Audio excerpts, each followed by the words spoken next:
हाँ तो बच्चों, एक्सरसाइज तो हम लोग कर चुके हैं। अब करते हैं साहसी स्वाति के मौखिक प्रश्न उत्तर। तो पहला प्रश्न है, स्वाति कैसी लड़की थी?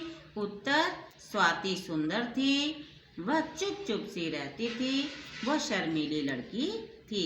स्वाति कैसी लड़की थी? स्वाति शर्मीली लड़की थी। प्रश्न 2, क्या तुम्हारी कक्षा में स्वाति जैसी कोई लड़की या लड़का है? कक्षा में कोई तो बच्चा ऐसा होता ही है जो बहुत साहसी होता है, कुछ साहसी नहीं होते हैं, कुछ साहसी होते हैं। तो उत्तर लिखेंगे, हाँ, हमारी कक्षा में स्वाति जैसी एक लड़की है। प्रश्न 3, पिकनिक में क्या होता है? बच्चों, आप भी पिकनिक में जाते हो, हंसी मजाक होता है, मौज से खाते हैं, पीते हैं, मस्ती करते हैं। तो उत्तर है, पिकनिक में हंसी मजाक, मौज मस्ती और घूमना फिरना होता है।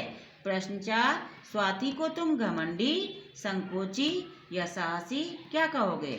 उत्तर, स्वाति घमंडी नहीं थी। मैंने आपको पढ़ाया था, स्वाति घमंडी नहीं थी, वो थोड़ा सा संकोच करती थी, वो चुप चुप सी रहती थी। स्वाति घमंडी नहीं थी, वह संकोची तथा साहसी थी। प्रश्न, इस घटना के बाद भी स्वाति शांत रहती होगी? शांत क्यों रहेगी वो? अब तो उसकी वो समझ गए, सारे बच्चे समझ गए कि स्वाति घमंडी नहीं है, वो सबके बीच में रहना जानती है। और देखिए, इस घटना के बाद भी स्वाति शांत नहीं रहती होगी, क्योंकि अब तो सब समझ गए कि वो घमंडी नहीं, सच्ची मित्र है। क्योंकि अब उसकी सखी सहेलियां बन गई होंगी, क्योंकि और नीरू भी समझ गई कि वो स्वाति घमंडी नहीं है। तो ये तो हो गए बच्चों इसके मौखिक प्रश्न उत्तर। अब देखते हैं इसके लिखित प्रश्न उत्तर। थोड़े से ये लॉन्ग होते हैं। देखिए, पार्ट 3, साहसी स्वाति। प्रश्न 1 है, स्वाति कैसे स्वभाव की लड़की थी? उत्तर, स्वाति संकोची तथा शर्मीले स्वभाव की लड़की थी। बार बार बता चुकी हूँ मैं। प्रश्न नंबर 2, कक्षा की लड़कियों को स्वाति कैसी लगी? उत्तर, कक्षा की लड़कियों को स्वाति घमंडी लगी। घमंडी क्यों लगी? क्योंकि थोड़ा अलग अलग सी रहती थी, सबके बीच में मिक्सअप नहीं होती थी। प्रश्न 3, पिकनिक मनाने के लिए कौन सा स्थान चुना गया? इसका उत्तर बच्चों पीछे है। पिकनिक को मनाने के लिए एक झील के पास का स्थान चुना गया। आगे देखिए, प्रश्न 4, पिकनिक में क्या घटना घटी? अभी मैंने आपको समझाया था, नीरू नाम की लड़की झील में गिर गई थी। उत्तर, पिकनिक में नीरू नाम की एक लड़की झील में गिर गई थी। आगे देखिए, झील के पास पहुंचकर स्वाति ने क्या देखा?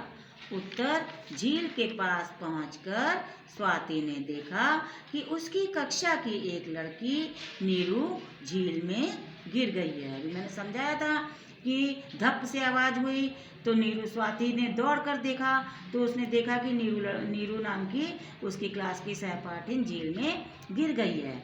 नेक्स्ट है, प्रश्न नंबर 6 है, स्वाति ने नीरू की मदद किस प्रकार की? उत्तर, स्वाति ने नीरू को झील में डूबने से बचाया। नीरू की जान बचाकर उसने यानी स्वाति ने नीरू की मदद की। बच्चों, ये प्रश्नोत्तर, मौखिक प्रश्नोत्तर भी आप लोगों ने अपनी अपनी कॉपी में करने हैं। अब एक करना होता है बच्चों, पठित गद्यांश भी एक करना होता है। तो देखिए, पठित गद्यांश है, आज तुम न होती तो मैं अपने प्राणों से हाथ धो बैठती। हम तो तुम्हें घमंडी समझते थे, पर तुम तो सच्ची मित्र निकली। बताइए कौन कह रहा है? आज तुम न होती तो मैं अपने प्राणों से हाथ धो बैठती। नीरू कह रही है। किसके लिए कह रही है? स्वाति के लिए कह रही है। तो देखिए, प्रश्न 1, गद्यांश किस पाठ से लिया गया है? आपको पता है, गद्यांश साहसी स्वाति नामक पाठ से लिया गया है। तो उत्तर है गद्यांश साहसी स्वाति। बच्चों, इनको सिंगल इन्वर्टेड कोमा में लिखते हैं। किसी लेखक का नाम, पाठ का नाम ऐसे ही कोमा में लिखा जाता है। तो नामक पाठ से लिया गया है। प्रश्न 2, उक्त कथन के वक्ता व श्रोता का नाम लिखिए। वक्ता किसको कहते हैं? जो कथन को कहता है, बात को कहता है, वो वक्ता होता है। और जो सुनकर उसका उत्तर देता है, श्रोता मतलब सुनकर, सुनने वाला, तो उसको कहते हैं श्रोता। उक्त कथन के वक्ता व श्रोता का नाम लिखिए। उत्तर, उक्त कथन की वक्ता नीरू है तथा श्रोता स्वाति है। प्रश्न नंबर 3, कथन में तुम तथा मैं किसके लिए प्रयुक्त हुआ है? ये देखिए, तुम और मैं। तुम किसके लिए? आज तुम ना होती, कौन नहीं होती? स्वाति ना होती। तो ये देखिए उत्तर है, कथन में तुम स्वाति के लिए तथा मैं नीरू के लिए प्रयुक्त हुआ है। प्रश्न नंबर 4, अर्थ लिखिए। आकर्षक, झील का वातावरण आकर्षक था, पढ़ा था आपने। आकर्षक माने सुंदर।